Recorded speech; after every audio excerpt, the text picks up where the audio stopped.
یہ اصل میں ایک مثال دی گئی ہے کہ قرآن و سنت میں آتا ہے کہ جب کوئی صدقہ جاریہ کرتا ہے یا کسی کو کھلاتا ہے تو جتنا خیر اس سے پھیلے گی اس کو بھی اجر ملتا ہے. تو اب لوگوں کے ذہن میں اشکال ہوتا ہے کہ بھئی یہ کیسے ممکن ہے کہ ہم نے مثال کے طور پر ایک مسجد بنا دی اور اب اس میں قیامت تک لوگ نماز پڑھتے رہیں گے تو سب کو ثواب ملتا رہے گا.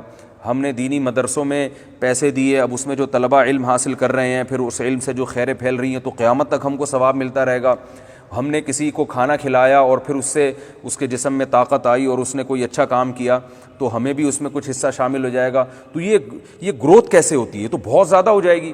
تو اللہ نے مثال دی کہ بھائی تم دیکھو دنیا میں نہیں ہوتی ہے, گندم کا ایک دانہ ہوتا ہے.